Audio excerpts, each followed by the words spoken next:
أعوذ بالله من الشيطان الرجيم بسم الله الرحمن الرحيم إن الحمد لله نحمده ونستعينه ونستغفره ونعوذ بالله من شرور أنفسنا ومن سيئات أعمالنا من يهده الله فلا مضل له ومن يضلل فلا هادي له وأشهد أن لا إله إلا الله وحده لا شريك له وأشهد أن محمدا عبده ورسوله أما بعد. Allahun e madhruar e falendrojmë, prej tij ndihmë dhe falje kërkojmë. E falendrojmë Allahun subhanahu wa taala për çdo të mirë që na ka dhënë. E falendrojmë Allahun subhanahu wa taala që na ka mundsuar të ndjekim rrugën e Islamit, të përqafojmë këtë besim.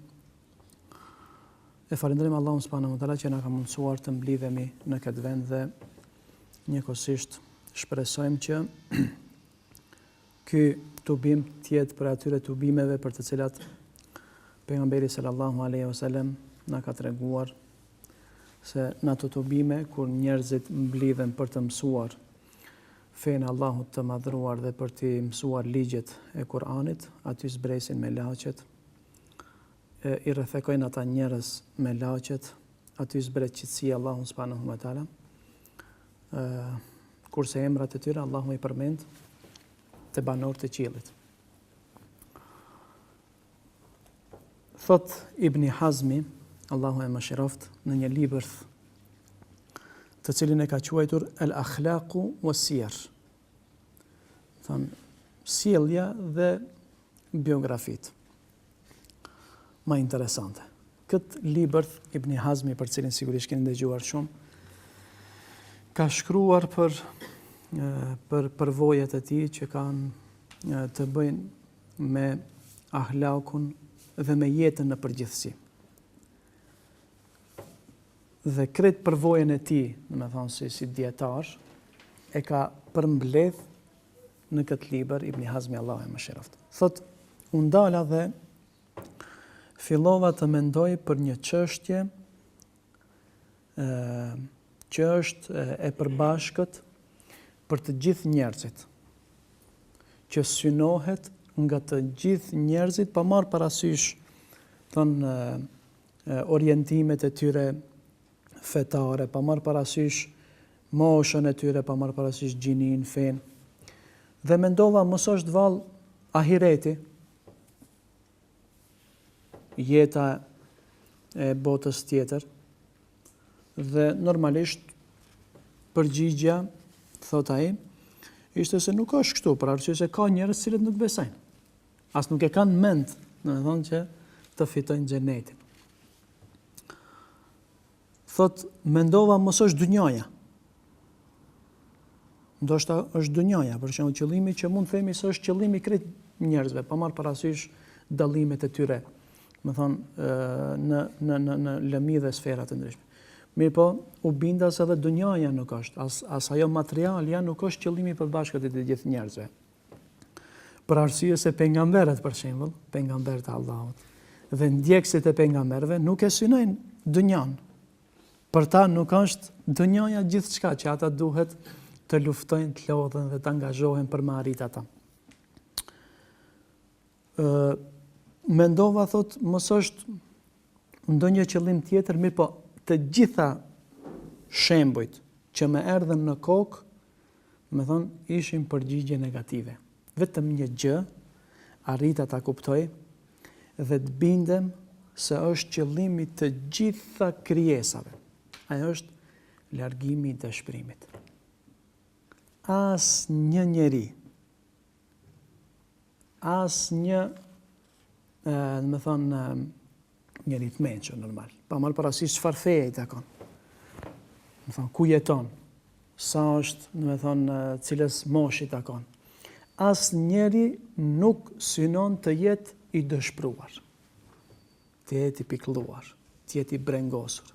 Përkundrazi të gjithë, ama absolutisht të gjithë, synojnë largimin e pikëllimit. Dhe nëse dikush të pyet, cili është synimi të gjithë njerëzve, është largimi i pikëllimit. Ose me fjalë tjera mund të themi se është arritja e rahatisë së zemrës. edhe lumturisë. Për këtë temë është fol Ibn Hazmi thot kjo do të jetë edhe deri në ditën e Kiametit. Edhe ata që mësojnë, për shembull, që mësojnë për me largu brengën e mosnjohurisë. Apo ata që besojnë, do me thonë për me largu brengën e mosbesimit, se ajo është një gajle e madhe, apo? Më thonë ata të cilët besojnë. E kështu me radhë. Kjo do të jetë, ka qenë, thot Ibn Hazmi, dhe do të jetë, derisa të ekzistojnë njerëzit, do të jetë, do me thonë, synimi i të gjithë njerëzve. Dhe për këtë temë, pasi që është, më thonë, një qëllim shumë i vjetër dhe i vazhdueshëm që e shoqëron jetën njerëzore. Më thonë, arritja e lumturisë ose largimi, ose të themi ndryshe dëbimi i dëshpërimit dhe pikëllimit nga vetvetja, atëherë sigurisht që është fol, do me thonë, historikisht për këtë temë. Si të arrim të largojmë dëshpërimin për vetveteve tona. Ajo që është, më thonë, themelore më thonë, dhe dalluese mes besimit islam dhe kulturave tjera, po them feve tjera në përgjithësi, sidomos kulturës perëndimore, që është, do me thonë, kultura ndoshta me ndikim shumë të madh për muslimant e vendeve tona, edhe në përgjithësi. Thonë, ndikimi shumë mirë e dim, do me thonë se çfarë ndikimi të madh luan globalizmi tash, do me thonë, mbi kulturat dhe popujt e ndryshëm. Ajo që është themelore, më thonë, dalluese mes kulturës islame ose mes botkuptimit islam për të larguar dëshpërimin dhe kulturës perëndimore, është elementi i shpirtërorës.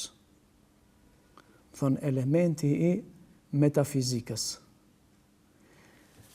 Në kulturën perëndimore, merrni çdo libër që flitet për largimin e dëshpërimit, ose arritjen e qetësisë së zemrës, ose të themi lumturisë, janë terme të njëjta, të paraafërta. Arritja e lumturisë, arritja e qetësisë së zemrës, largimi i brengave, pikëllimit, dëshpërimit e kështu me radhë. Do të vëresh se, më thonë, faktorët kyç tek kultura jo islame perëndimore, tek kultura perëndimore, më thonë, për të larguar dëshpërimin, është, do me thonë, janë faktorët material. Dhe jo vetëm për, do me thonë, lumturin. Për shembull, për arritjen e suksesit, për përfitimin e shoqërisë. Është një libër i shkruar nga Dale Carnegie, si të përfitosh miq dhe si të ndikosh tek njerëzit. Thonë, i ka përmend vetëm faktorët material. Do duhet me u buzëqesh. Jo pse duhet me buzëqesh, po përveç për me përfituat tjetrin, për me tregu një sjellje, domethënë, e cila është e varfër dhe e thatë, që nuk buron nga zemra, Kështu është edhe për lumturia, domethënë, ose rahatia e zemrës tek ata. Domethënë, i numërojnë të mirat materiale 1, 2, 3, 4, domethënë, të jesh i punësuar, të jesh apo të kesh shtëpinë e mirë, ato janë, domethënë, një faktor për arritjen e një komoditeti. Mirë po,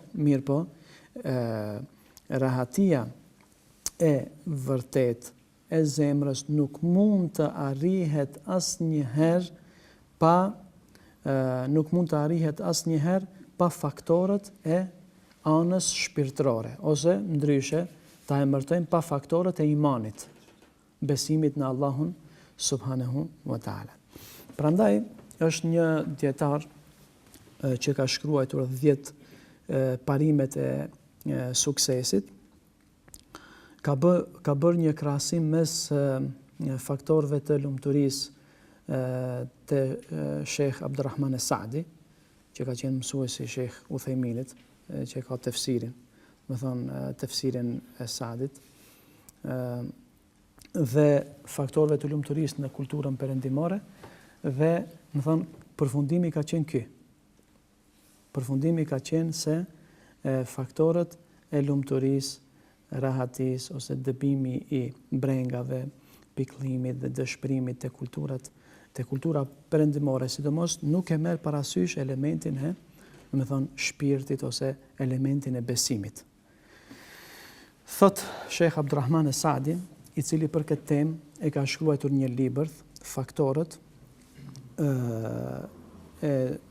kryesor për të arritur një jetë të lumtur, thot se pa u bashku, faktorët fetar, faktorët natyror dhe faktorët praktik, disa punë që duhet ne t'i praktikojmë, nuk ka mundësi që të arrim të jemi të lumtur në këtë botë. Ka mundësi, nëse dikush për shembull i ka vetëm disa faktorë ka realizuar për të qenë i lumtur në këtë botë, më thonë ajo është pjesërisht. Ka njerëz për shembull të cilët janë tërësisht, të dëshpëruar dhe të pikëlluar në këtë botë, ka njerëz të cilët arrin lumturinë dhe ka njerëz të cilët janë midis këtyre dy rasteve. Thot pejgamberi sallallahu alaihi wasallam, një prej lutjeve që i ka bërë pejgamberi sallallahu alaihi wasallam për t'i larguar Allahu subhanahu wa taala pikëllimin, që e vërteton atë se çdo njeri, madje edhe pejgamberët e Allahu subhanahu wa taala kanë kërkuar prej Allahut subhanahu wa taala, kanë kërkuar që Allahu t'i mbrojë nga pikëllimi. Dhe dini se një prej dhikreve që e ka bërë pejgamberi sallallahu alaihi wasallam kur është e ka ndi veten, të brengosur, është lut prej Allahut subhanahu wa taala që ta mbrojë nga pikëllimi. Allahumma inni a'udhu bika min al-hammi wal-huzni wal-'ajzi wal-kasali wal-bukhli wal-jubni wa dala'i ad-dayn wa ghalabati ar-rijal. Me thonë ka kërku pejgamberi sallallahu alaihi wasallam mbrojtje nga këto 8 gjëra që janë. O Allah, më mbroj nga brenga, që nënkupton friga nga ardhmëria. Për arsye se brengat e njerëzve ose pikëllimi i njeriut mund të jetë për shkak frigës që ka, nga ardhmëria. Nuk e di çfarë do të ndodh me punën e tij, me jetën e tij, me familjen e tij, me biznesin e tij apo. Ka njerëz të cilët kanë frikë të madhe për këtë gjë. Kjo quhet hem arabisht. Ne i përkthejmë të dijat pikëllim, dëshpërim, brenga, këtë njëjtë nuk ka ndonjë sa e di unë spaku se nuk jam, ndoshta edhe aq më thënë i sigurt për dallimin e këtyre sinonimeve të fjalëve të gjuhës shqipe, mirë po, në gjuhën arabe, kur njeriu ka breng për atë se çka e pret në të ardhmen, kjo quhet një hem. Kurse kur njeriu mërzitet dhe pikëllohet për atë që ka kaluar, për diçka që i ka ikur, kjo quhet huzn, pikëllim ose dëshpërim të themi. Brenga për të ardhmen dhe dëshpërimi për të kaluarën. Pastaj thot pejgamberi sallallahu alaihi wasallam, o Allah më mbroj nga pa aftësia dhe nga dembelizmi. El adzu wal kasal. Për arsye se njeriu nuk e bën një punë, siç thot Ibn Kaimi, Allahu e mëshiroft, ose pse është i paaft, ose pse s'do ta bëje. Dhe janë parafërta. Kështu sikur se hemmi dhe huzni, ashtu edhe paaftësia, el adzu wal kasal dhe dembelizmi. Pas e thot, wal bukhli wal jubni. Më mbroj nga kopracia dhe nga frika. Të mos jem frikacak. Edhe këto janë të njëjta, pse? Si thot Ibn Kaimi, Allahu më shoh, për arsye se, dobia që njeriu adhuron të tjerëve është ose me trupin e tij ose me pasurinë e tij. Ai i cili është kopras nuk ndihmon me pasurinë e tij, kurse ai i cili është frikacak nuk të ndihmon për shkak se është frikacak. Apo? Parafta edhe këto dia. Wa dala'i ad-dayn, dhe nga rëndësia e borxhit dhe nga sundimi i njerëzve, padrejtësia që dikush ta bën dhe të hip mbi kokë. Ghalabati ar-rijal, të fitojnë njerëzit dhe të shtypin, padrejtësisht. Për arsye se shtypja njerëzit që e bën njëri tjetrit, ose është me hak, për shkak se je borxhlit tek ata, ose është padrejtësisht, për shkak se dikush është zullumqtar dhe është më i fuqishëm dhe dhe të e shtyp tjetrin i cili është më pak i fuqishëm. Si do qoftë, në kulturën islame, do të thonë faktorët kryesor për të arritur, për të dëbuar pikëllimin, do të thonë nga vetvetja, faktorët kryesor janë besimi numër 1, do të thonë pa cilin nuk mundesh edhe me mendu për këtë temë. Nuk ka mundësi asnjëherë të arrish të jesh i lumtur ose të largosh dëshpërimin për vetvetes, do të thonë pa pas besim në Allahun subhanahu wa taala dhe pa bër vepra të mira. Do të thonë edhe pse me vetë fjalën besim, imani, do të thonë kur themi imani në Allahun azza wa xal, e nën kupton veprën e mirë brenda vetvetes, mirë po për shkak rëndësisë së madhe që mos e kuptojë dikush se vetëm me besim, thjesht me besu, do të thonë Allahun subhanahu wa taala, do të arrish ti vjelish të gjitha të mirat e imanit. Të gjitha të mirat e imanit, kjo nuk është e mundur, pa bën edhe vepra të mira. Allahu i madhruar në Kur'an edhe shikoni, do të thonë veni re. Pa bë punë të mira, nuk ka mundësi të jesh i qetë në jetën e kësaj bote. Edhe kjo do me thonë, nëse dikush ndalet edhe analizon, do me thonë, jetën e vetë, do të bindet, do me thonë në këta. Une, para se ta përmendi argumentin për këta, më kujtohet, më thonë që kam lexuar për disa dietarëve për problemet që i përjetojnë njerëzit të cilët kanë bën në të kaluarën shumë gjuna. Ka njerëz të cilët kanë bën punë të këqija, të tmerrshme më herët. Pastaj udhëzohen. Apo? Edhe çka është problemi i tyre? Problemi i tyre është ajo keqja ka lënë gjurmë në mendjen dhe zemrën e tij, edhe ky njeri e ka vështirë të stabilizohet. Vazhdimisht i vijnë ato mendimet e këqija. Sikur dikush e tërheq vazhdimisht, do të thonë në rrugën e vjetër. Cili është ilaçi i kësaj? Ilaçi i kësaj gjendje psiqike, do të thonë për mu stabilizu njeriu në rrugën e Allahut, pasi që pendohet po flas, pasi që pendohet, janë punë të mira. Sa më shumë punë të mira vullnetare. Për arsye se puna e mirë e mjekon, do të thonë i mjekon dhe i shëron kujtimet e punëve të këqija. Dush me bo, sa më tepër me lexu Kur'an, sa më tepër me bë dhikr, sa më tepër me fal namaz nafile, sa më tepër me agjeru, sa më tepër me u ndihmu njerëzve dhe ibadetet e ndryshme. Se ibadetet janë, do të thonë, koncepti i ibadetit është shumë i gjon, apo çdo punë, çdo fjalë apo vepër, qoftë e hapur apo qoftë e fshehtë, të cilën Allahu subhanahu wa taala e do. Kjo është ibadeti. Do të gjithçka mi bë, do thonë, me ndihmu dikuj, me urdhënu punë të mira, me ndalu prej punëve të këqija, me vizitu dikant, me ka tregu dikuj udhën, ka thonë pejgamberi sadaka është me buzëqesh dikuj, sadaka është gjithashtu do të thonë me prej enës tande mi mbush ujë vllau tant. Ani se ka ujë sa të kesh qef, apo? Do të thonë është mirë që prej enës tande mi mbush vllau tant ujë. Edhe kjo është për punën vetëm. Kryesorja duhet njeriu i cili është i preokupuar me problemet e së kaluarës së tij, duhet këtë ta mjekoj me punë të mira. Se puna e mirë ka një rol shumë të rëndësishëm, domethënë për me stabilizu njeriu dhe për me, domethënë për mja shëruar varret e mëkateve që janë shkaktuar nga e kaluara e tij. Thot Allahu subhanahu wa taala: "Men amila salihan min dhakarin aw untha wa huwa mu'min, falanuhyiyannahu hayatan tayyibah wa lanajziyannahum ajrahum bi ahsani ma kanu ya'malun." Kush bën punë të mira, punë të shëndosha është fjala, dhe një punë e shëndosh nuk ka mundësi të jetë e shëndosh nëse nuk është sinqerisht për hir të Allahut azza wa xal, dhe nëse nuk është në përputhshmëri me praktikën e pejgamberit sallallahu alajhi wasallam, sunetin e pejgamberit sallallahu alajhi wasallam. Thot Allahu: "Men amila salihan", kush bën një punë të mirë, të drejtë, thonë që i plotson kushtet, pranohet Allahu subhanahu wa taala. Min dhakarin aw untha, qoftë mashkull apo femër, se mashkulli dhe femra nuk kanë dallim përpara Allahut azza wa xal në dhënien e përgjegjësisë për mëkatet. Ja, këtu janë barabartë. Këtu mashkulli dhe femra janë të barabartë për sa i përket, do të thonë, besimit, devotshmërisë, kujdesit që duhet me pas nga gjunahet.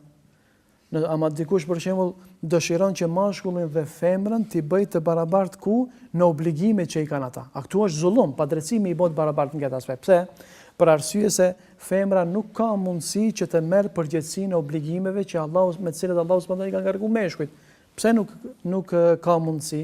Sa është zullum për arsye se natyra e saj është e krijuar e tillë që, më thënë, të ketë disa obligime që i përshtaten psikologjisë së saj. Prandaj, sipas fesë islame, domethënë, kur bëhet fjalë për temën e barazisë gjinore, thuhet këtu ka drejtësi sipas islamit. Barazia në këtë rast dikujt i tingëllon shumë bukur, po në realitet është zullum, është padrejtësi ndaj femrës, për arsye se femra nuk ka mundësi me i marr obligimet të cilat i ka mashkulli. Mashkulli për shembull ose burri në një familje ka për obligim që të sigurojë ushqimin, veshmbathjen dhe strehimin e familjes. Këto nuk janë obligime. Edhe nëse është e pasur një grua, bashorti i saj ka obligim që të sigurojë këto gjëra. Nga ana tjetër, më thon, obligimet e femrës zakonisht më thon janë brenda shtëpisë, edukimi dhe mirëmbajtja e shtëpisë, po kjo nuk do të thonë se nuk ka të drejtë, më thon, të punojë edhe jashtë shtëpisë, mirë po me kushte. Kryesorja Allahu subhanahu wa taala ka momente dhe ka gjëra të cilat i ka bërë të barabartë mashkullin edhe femrën. Kur është puna për shembull për mu shpërbli mashkullit për namazin, nuk ka këtu për shembull femrat me marr më pak sevape për namazin që e bëjnë ose për agjerimin se sa meshkujt. Këtu s'ka. Këtu është barazia drejtësi. Mirë po në tjera pika dhe në tjera sfera, barazia mes gjinive do t'ishte zullum për njërën palë. Se me e lën, mazallah, me e lën për shembull një burr që të kujdeset për 5 fëmijët e tij që i ka në shtëpi, bamakisis të ke një dietar bamaki deri mbrëmje kur vim të ta shohim se i kanë levrit, në me thonë drasat për arsye se nuk ja ka dhënë Allahu subhanahu wa taala nuk ja ka dhënë atë fuqi, do me thonë psiqike burrit, do me thonë që të merret vazhdimisht, do me thonë me fëmijët, apo. Ata burra, do me thonë që janë burra normal të pa ndryshum në esencën ose fitretin e tyre, se ndoshta ka ndonjë përjashtim. Thotë Allahu subhanahu wa taala men amile salihan min dhakarin aw untha. Kush e bën një punë të mirë, qoftë mashkull apo femër, s'ka dallim. Para Allahut azza wa jall puna e mirë, është prej mashkullit, është prej femrës, më thon, shpërblehet në mënyrë të njëjtë. Kush e bën më mirë, merr më mirë sevapin. Wa huwa mu'min. Kushti është me qenë besimtar. Për arsye se në veprat mira, sipas definicionit, domethënë të fesë tonë, mund të shohim edhe nga njerëz të cilët nuk besojnë. Mirë, po ajo vepër e mirë e tyre nuk ka peshë. Për arsye se është, më thënë, është e ndërtuar jo mbi një themel të shëndosh, që është besimi. Wa huwa mu'min, do të thonë kush e bën një punë të mirë, duke qenë besimtar. Falanuhyiyannahu hayatan tayyibah. Allahu do t'ja mundsojmë që të ketë një jetë të mirë dhe të lumtur. Do kush beson dhe bën punë të mira, kjo është një garancë për Allahun subhanahu wa taala se ai do të ketë një jetë të mirë dhe të lumtur, jetë të bukur, thot Allah. Hayatan tayyiba, jetë të bukur do të ketë. Dhe gjithashtu jo vetëm nuk përfundon shpërblimi me kaq, do të thonë jo që do të ketë një jetë mirë në këtë botë, wala najziyannahum ajrahum bi ahsani ma kanu ya'malun, dhe do ta shpërblem për botën tjetër, do të thonë mënyrën më të mirë. Allahu subhanahu wa taala do ta shpërblej atë njeri. Për arsye se shpërblimi më i mirë cili është xheneti Allahu subhanahu wa taala. E tash parashtrohet pyetja, mundet me thonë dikush për shembull se ka shumë njerëz që besojnë por nuk kanë jetë të lumtur. Jo, nuk është e mundur. Nuk është e mundur nëse njeriu ka besim të vërtet. Bëhet fjalë për se besim, ka besim do të thonë që është vetëm tingëllon besim, kur gjë mas asaj nuk ka, është i zbrazët. Unë jam besimtar, besoj Allahun, besoj pejgamberin sallallahu alajhi wasallam. E di që duhet më falet ka një herë. Kjo nuk është ai besimi që kërkohet. Ai besimi i cili kërkohet dhe që jep frytet e tij të shumta, më thon është besimi ashtu siç e ka kërkuar Allahu subhanahu wa taala, që përbëhet prej 3 shtyllave. Më thon besimit me zemër, praktikimit me gjymtyr dhe shqiptimit me gojë. Nëse nuk është krejt këto bashk, nuk ndërlidhen, atë nuk i jep frytet e veta që i kërkon, do të thonë që i garanton imani. Allahu subhanahu wa taala thotë kush bën punë të mira duke qenë besimtar do të ketë jetë të bukur dhe të lumtur. Kjo vjen si rezultat i ndërlidhjes së 3 shtyllave të imanit. Jo çdo iman, jo çdo pretendim. Imani i vërtetë është ai i cili ja jep në thënë rezultat. Mirë, a ka mundësi që të gjithë ata të cilët besojnë dhe bëjnë vepra të mira të kenë një jetë të bukur pa marrë parasysh problemeve, të lasheve, fatkeqësive dhe fortunave të jetës që u ndodhin atyre? Po. A i dini pse? Për arsye se besimi e mëson njeriun që ja mëson disa parime se si duhet ai të bashkëveproj me situatat e jetës së tij kur i ndodhin gëzime dhe si duhet të bashkëveproj me situatat kur atij i ndodhin fatkeqësi. Dikush për shembull ka jetë lumtur derisa nuk i ndodh një fatkeqësi. Si ti ndodhe një fatkeqësi, çmendet. Humbet krejt, i prishet krejt jeta. Ajo, besimtari nuk është kështu. Besimtari në çdo rrethan, më thon, është i lumtur. Edhe kur i ndodh fatkeqësi, pse? Sa i di si të bashkëveproj me situatën në të cilën Allahu subhanahu wa taala ja ka caktuar që ai të ndodhet në atë situatë. Këtu është fshehtësia pse besimi është kaq i rëndësishëm për me dëbu pikëllimin dhe dëshpërimin për jetës tënde. Se ti ke, më thon, cila është e fshehtësia? Më thon, si është për shembull, cilat janë ato parime që i di besimtari? Besimtari është ashtu siç ka thënë pejgamberi sallallahu alajhi wasallam në një hadith që është shënuar në Sahih Muslim, ku thot pejgamberi sallallahu alajhi wasallam: "Ajaban li amri al-mu'min, inna amrahu kulluhu lahu khair." Thot pejgamberi, është për tu habitur puna e besimtarit. Është për tu habitur me çështjen e besimtarit. Tërë çështja e tij është mirësi, është hajër. In asabathu sarra shakar fa kana khayran lahu. Kur i ndodh një gëzim, ai e falendron Allahun subhanahu wa taala. Dhe kjo është hajër për ta, sepse ne nëse e falenderojmë Allahun azza wa jall kur na ndodhin gjëra të mira, jo vetëm që shpërblehemi, Allahu të shpërblen. Apo, për shembull, Allahu ta jep një të mirë, ti e bën shqyqyr Zotin. Se fjala shqyqyr është për fjala shukr arabisht, apo? Ti e falendron Allahun subhanahu wa taala. Allahu ta jep një mirë, ti e falendron. Ti jo vetëm që do të marrësh sevapët e këtij falendrimi, Allahu ta jep një të mirë, ti e falendron, Allahu të shpërblen.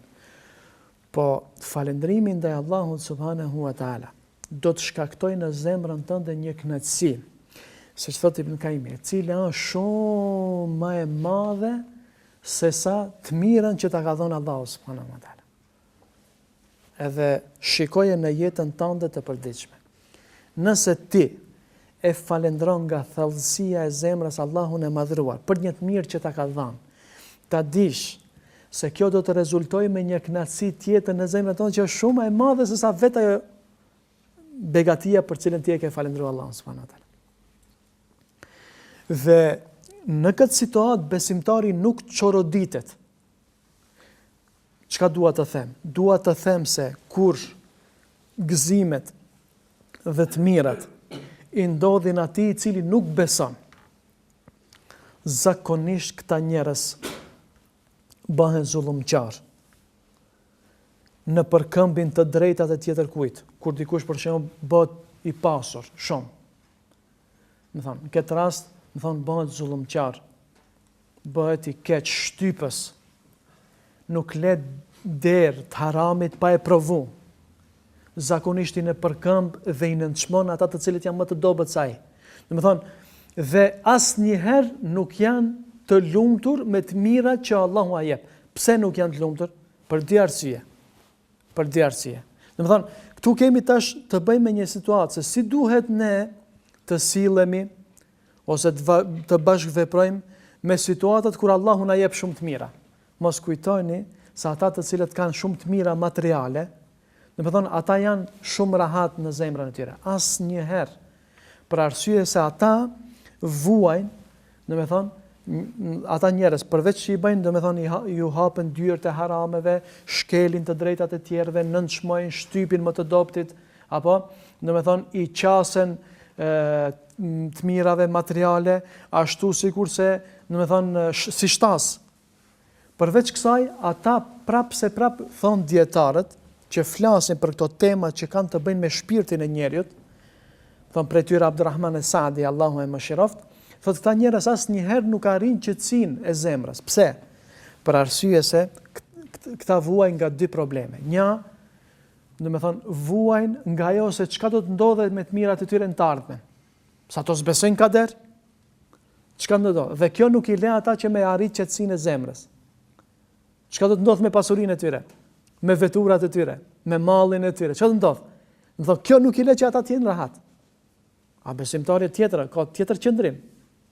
Besimtari, e mbledh mendimin e tij, për momentin në të cilin jeton, apo? Nuk e dëshpron e kaluara, nuk e brengos e ardhmja. Dhe dyta, a ka kufi deri ku njeriu dëshiron?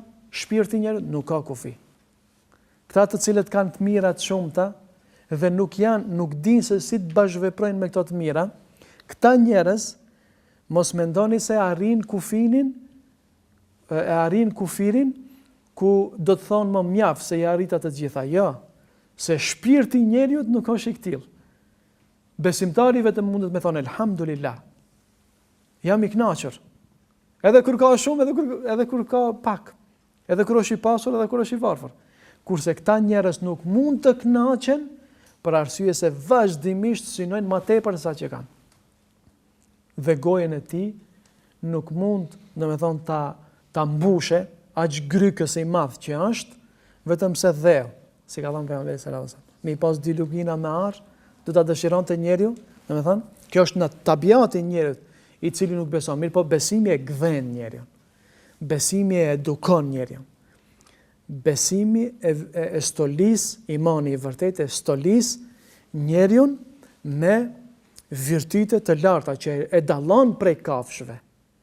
Ai i cili zhveshet nga këto virtyte dhe nga këto vlera të imanit dhe të fesë islame, ai shkon, sa më afër kafshëve. Prandaj Sheikhul Islam Ibn Taymija në për librat e tij e potencon, Sheikhul Islam Ibn Taymija potencon se njeriu sa më tepër që bëhet rob i Allahut, me fjalë tjera, sa më tepër që i nënshtrohet Allahut njeriu, aq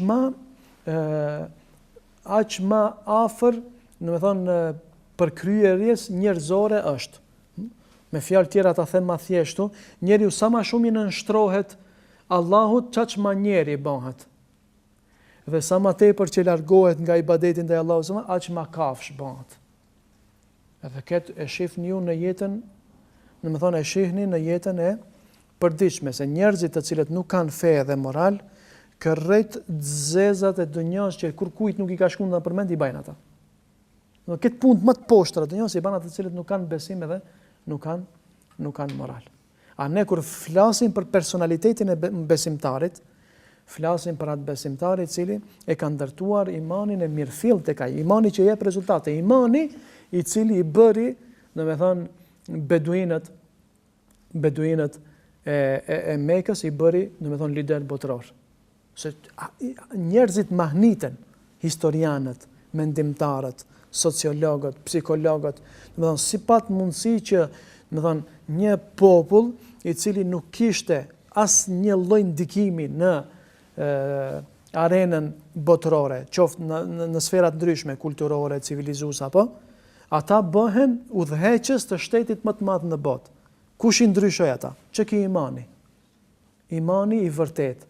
Që është pranimi i krejt asaj që nënkuptohet me besimin në Allahun subhanahu wa taala, praktikimi i asaj dhe shqiptimi i besimit, shqiptimi i besimit me gjuhë.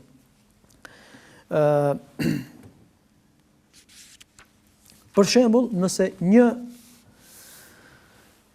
dy njerëzve, njëri besimtar dhe tjetri jo besimtar, i ndodh e njëjta fatkeqësi. Për njërin ka mundësi që të jetë fundi, i jetës së tij, kurse për tjetrin ka mundësi që të jetë një derë e arritjes së shpërblimeve dhe kënaqësisë së Allahut subhanahu wa taala. Pse? Për arsye se kur besimtarit i ndodh një fatkeqësi, dhimbja në shakshire ka fatkeqësi të cilat ne nuk themi se nuk ka dhimbje. Ka dhimbje të ndryshme. Ka fatkeqësi, domethënë, mirë po, besimtari është aq stabil në zemrën e tij, saqë i mjekon këto dhimbje shpirtërore që i ndodhin atij nëpërmjet besimit se Allahu subhanahu wa taala do ta shpërblej ata. Më thonë, këto janë ato elementet shpirtërore, ose i themi ne ajo ana shpirtërore metafizike për të arritur qetësinë e shpirtit. Për të arritur qetësinë e shpirtit, që nuk i gjen, domethënë, për shembull në kulturat materialiste, të cilët mendojnë se njeriu është i lumtur nëse, më thonë, e ban një kufer me pare, më thonë një pallat mirë, disa vetura dhe edhe XX tjera, më thonë, që i konsiderojnë ata, më thonë, si pjesë të domosdoshme ose gjëra të domosdoshme për me pas një jetë. Jo, nuk është ajo. Më thonë, në asnjë mënyrë nuk është. Më thonë, e njëjta fatkeqësi dikujt, domethënë, mund që të për dikant ka mundësi të ketë kuptimin e përfundimit të jetës, për ndonjë tjetër ka mundësi që të hapet një derë prej dyerve të mirësisë me të cilat njeriu ofrohet Allahu subhanahu wa taala. Unë do ta tregoj një rast praktik. Ata ndërprejmë tani? Ose me 2 minuta. Është një rast, domethënë, me një vëlla kërçavar i cili jeton në Gjermani. I ka pas tash frikë para një 2-3 javë, 2 emisione, domethënë, në PIS TV. Ai ka pësu një fatkeqësi në komunikacion dhe ka mbeti paralizuar. Dhe përveç kokës nuk i levrit asgjë, përveç, më thonë, koka dhe duart, mirë po vetëm nga një 2-3 muskuj i ka në krah. Më thonë, nuk i ka komplet duart, i ka vetëm nga një 2 gishta. Edhe normalisht ai s'ka qenë fetar, ka qenë me preardhje muslimane, mirë po fare, as ka besu, as kur gjon s'ka praktiku prej fesë. Edhe masi që vetëdijsohet, shërohet 8 muaj, se disa i ka zgjatë, me thonë, mjekimi, kurimi, terapia që e ka marrë në spital, normalisht, gjëja e parë që i ka shku ndërmend edhe ka tentu ta bëj disa herë, ai vllau quhet Idris Aliu, gjëja kryesore e parë që i ka shku ndërmend, pasi që e ka pasur çka i ka ndodhur, ka qenë vetvrasja. Edhe ka tentu, mirë po s'ka qenë aq i fuqishëm sa të bëjë vetvrasje, se kur çon lëvizja, kupton. Veç 2 gishta kështu, edhe krahët s'ka mundësi deri lart ti ngrit. Edhe, domethënë, normal i paralizum, kur gjo, thot, për mu e kuptova se s'ka më jetë. Pse? Për arsye se gjërat që i bëja unë, tani më nuk mund t'i bëj. Edhe jeta ime ka qenë e lidhur për ato gjëra. Ma vonë, mas 1 viti, 2 viteve, 3 viteve, Allahu Azza wa Jalla ja mundson që të të kontaktoj vetë, të lexoj për fenë islame. Edhe udhëzohet, edhe bëhet një besimtar i mirë. Edhe tani, unë nuk njoh për njerëzve që janë, domethënë, çnosh, komplet që si u mengona. Nuk njoh njeri, unë spaku, me atë pak njohuri që i kam unë, nuk njoh aktivist më të madh, sa ajo ka një shoqatë humanitare që i ndihmon një invalidëve nëpër botë dhe s'ka lënë shtet islam që s'ka shku. Domethënë, vozit, e nget makinën e tij, se e ka ashtu ja ka bë prototip, domethënë me 2 gishta, edhe aq aktiv është, aq punë të mëdha ban humanitare, muslimane, ka shku për shembull në këtë shtetet e arabe, shkon atje, tu bën mjete na për xhamia, shkon ju ndihmon se sidomos na për shumë shoqëri, statusi njerëzve me nevoja të veçanta është shumë i vështirë. Ka një fëmijë për shembull që nuk ka dalë prej shtëpisë së tij, se është rrit shumë i madh, s'ka pas kush me bajt, ka net 7-8 vite vetëm brenda në dham.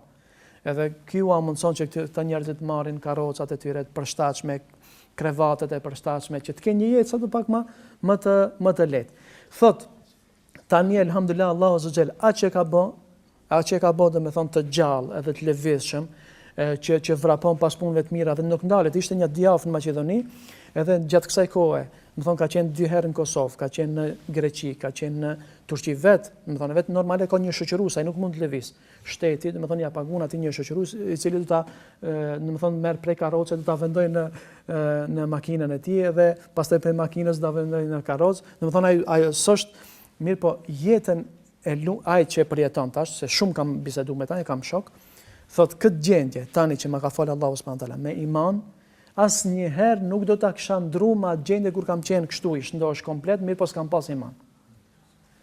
E shifni, do me thonë imani, çfarë, Më thënë, prej momentit kur ai dëshironte të bëjë vetvrasje, prej asaj gjendjes që ai s'ka mujt me pranu më jetu, tani ai kënaqet edhe jeton sikurse ndoshta më shumë, më mirë se sa shumë njerëz të cilët i kanë krejt, domethënë shëndetin e kanë komplet, mirë po, nuk janë aktiv edhe nuk janë me ndikim mirë në shoqëri. Pasi që thiri e zani, nuk e dia, u bën një 3-4 minuta. Normalisht kjo është një temë gjatë, po kjo ishte vetëm si një shkurtimisht pak për këtë temë. Besoj që Allahu subhanahu wa taala inshallah na mundson të gjithë neve që të jemi për atyre të cilët i zbagtojnë këto faktor në mënyrë të lumturisë, në mënyrë që të jemi të gjejmë rahatin e jetës në këtë botë dhe të dëbojmë pikëllimin dhe dëshpërimin nga shpirtat tanë. Alhamdulillahi rabbil alamin.